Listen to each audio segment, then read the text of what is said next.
السلام علیکم پیارے بچوں. آج 28 فروری 2021 تاریخ ہے. میں آپ کا teacher Raja Tahir government U P S ولرامہ زون ماور ورچوئل موڈ کے ذریعے آپ سے مخاطب ہوں. درجہ پنجم یعنی 5ویں جماعت کے طالب علم ہیں آپ، اور مضمون ہمارا اردو ہے، اور موضوع ہمارا انصاف یعنی کہ جسٹس. تو اس موضوع کا ہم پچھلے 1-2 دن سے پڑھ رہے ہیں، تو ہم آج اسی موضوع پر آگے پڑھیں گے. تو آپ دھیان رکھیں گے، میں یہاں سے پڑھوں گا، آپ اچھی طرح اس کو دیکھیں گے کہ اردو کی پروننسیشن کیسے ہوتی ہے، اور ہر لفظ کی طرف دھیان رکھیں گے، اور ہر جملہ اچھی طرح ذہن نشین کریں گے کہ اردو کیسے پڑھا جاتا ہے، اور اردو کیسے بولا جاتا ہے، تو اور اردو کیسے لکھا جاتا ہے. یہ 3 چیزیں ہیں. یہ کچھ مین آبجیکٹیوز رہتے ہیں ہمیں جب ہم کوئی لینگویج پڑھتے ہیں، اردو ہو، انگلش ہو یا کشمیری ہو. تو ان کے 3 مین اسپیسیفک آبجیکٹیو، باقی تو جنرل آبجیکٹیوز ہوتے ہیں، لیکن جو اسپیسیفک آبجیکٹیوز اس میں ہیں کوئی بھی لینگویج پڑھنے کے، یہ 3 آبجیکٹیوز ہوتے ہیں. اس کے آبجیکٹیوز یعنی کہ ہمارے کچھ گولز ہوتے ہیں اس کو.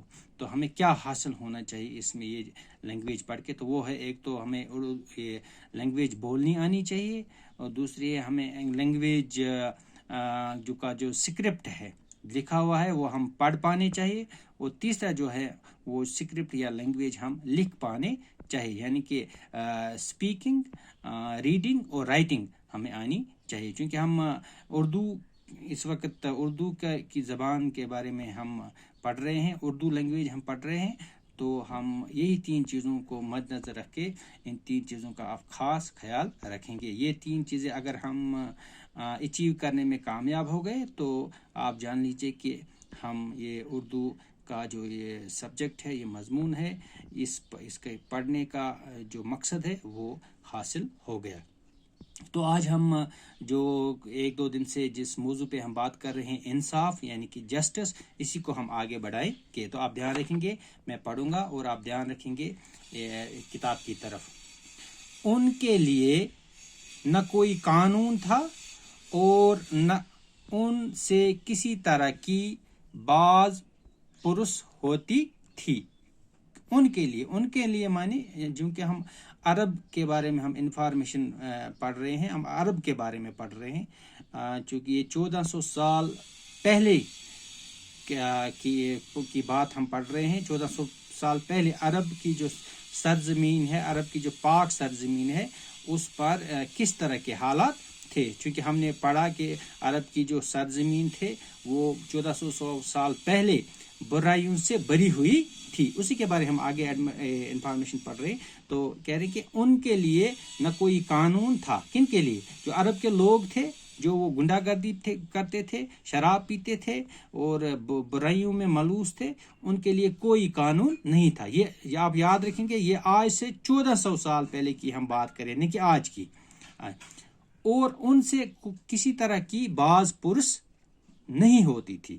یعنی کہ وہاں پہ جب کوئی قانون ہی نہیں تھا تو کون پوچھ گچھ کرے گا؟ جب کسی معاشرے میں قانون لاگو ہوتا تھا تبھی چیزوں کی باز پرش ہوتی تھی، پولیسنگ ہوتی تھی وغیرہ ہوتی تھی. تب ایک ڈر اور خوف رہتا ہے معاشرے میں، کوئی برائی کرنے کے بارے میں سوچ بھی نہیں سکتا تھا.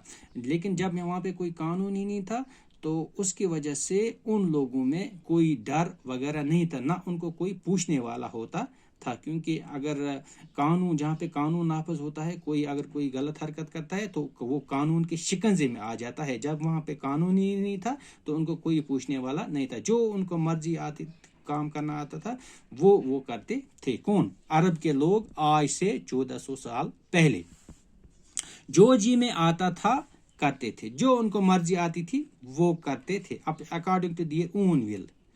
What ever they were liking to do they did. جن کو وہ پسند کرتے تھے، جو کام کرنا پسند کرتے تھے وہ کرتے تھے. غریبوں کو ہر طرح کی ذلت اٹھانا پڑتی تھی. جب ایسا معاشرہ تھا وہاں پہ برائیوں سے بھرا ہوا معاشرہ تھا، جو امیر لوگ تھے جو بالکل شراب میں دت رہتے تھے اور باقی برائیوں میں ملوث تھے، وہاں پہ جو غریب لوگ تھے وہ ان کو ذلیل کیا کرتے تھے، ان پہ ظلم کیا کرتے تھے، ان کو ذلت اٹھانی پڑتی تھی، اور ان پر طرح طرح کے ظلم روا رکھے جاتے تھے۔ کن کو؟ وہ جو وہاں پہ جو یہ ڈاکو لوگ تھے، یہ شرابی لوگ تھے، یہ امیر لوگ تھے، یہ جن کی کوئی باز پرس نہیں ہوتی تھی، یہ ان غریبوں پر ظلم کیا کرتے تھے اور ان کو ذلیل کیا کرتے تھے، اور ان غریبوں پر طرح طرح کے ظلم کرتے تھے۔ تو آگے پڑھیں گے۔ عرب کی یہ حالت جب انتہا کو پہنچی تو خدا کی رحمت جوش میں آئی۔ کہتے ہیں کہ جب ظلم حد سے زیادہ ہو گیا وہاں پہ، کہاں پہ؟ عرب میں جب 1400 سال پہلے یہ ظلم انتہا میں حد، جب یہ ایکسٹریم پہ پہنچ گیا، اپنی شدت پہ پہنچ گیا یہ ظلم، تو اللہ کی جو رحمت تھی وہ جوش میں آئی، اور اللہ نے کیا کیا؟ اللہ نے حضرت محمد مصطفیٰ صلی اللہ علیہ وسلم کو نبی بنا کر بھیجا۔ تب اس نے حضرت محمد عربی صلی اللہ علیہ وسلم کو نبی بنا کر بھیجا، چونکہ اس سے پہلے بھی کافی پیغمبر آئے تھے اور کچھ نبی آئے تھے، تو بعد میں جب یہ عرب کی یہ خراب حالت ہوئی تو اللہ تعالیٰ نے آخر پر کس کو بھیجا؟ حضرت محمد صلی اللہ علیہ وسلم کو نبی بنا کر بھیجا، پیغمبر بنا کر بھیجا، تاکہ غریب، نادار اور بے کس لوگ عزت کی زندگی بسر کر سکیں۔ کس لیے اللہ نے بھیجا ان کو؟ اس لیے تاکہ وہ ان برائیوں کا کلا کما کریں گے، اور جو غریب لوگ ہیں وہ بیچارے بھی عزت کی زندگی بسر کریں گے، کیونکہ وہاں پہ نہ کوئی قانون تھا، نہ کوئی شریعت تھی، نہ کچھ تھا، سب طرف سے کیا؟ یہ برائیوں کا دورہ تھا، برائیوں کا بول بالا ہی وہاں پہ تھا۔ تو اللہ کی رحمت جوش میں آئی، اور انہوں نے ہمارے پیارے پیغمبر حضرت محمد رسول اللہ صلی اللہ علیہ وسلم کو، جو کہ ہمارے آخری پیغمبر اور آخری رسول ہیں اور آخری نبی ہیں، ان کو بھیجا۔ کہاں پر بھیجا؟ عرب کی سرزمین پر۔ آپ صلی اللہ علیہ وسلم نے یہ تعلیم دی کہ اللہ اور اللہ کے قانون کی نظر میں گورا اور کالا، اجمی اور عربی، امیر اور غریب سب یکساں ہیں۔ تو اللہ کے نبی حضرت محمد عربی صلی اللہ علیہ وسلم نے جب تشریف لایا، وہ نبی بنا کر بھیجے گئے، تو انہوں نے لوگوں میں درس دیا، لوگوں کو یہ پیغام دیا کہ آپ نے یہ تعلیم دی لوگوں کو کہ اللہ کا جو قانون ہے، کیونکہ اللہ کی یہ ساری کائنات ہے، یہ چاند، ستارے، زمین، آسمان، چرندے، پرندے، انسان، جن، اور یہ سب جاندار، بے جان، سب اللہ کے کنٹرول میں ہیں، اسی کی بادشاہی ہے، اسی کا قانون بھی چلتا ہے دنیا میں، اور انشاءاللہ اسی کا قانون ہی تا قیامت چلے گا۔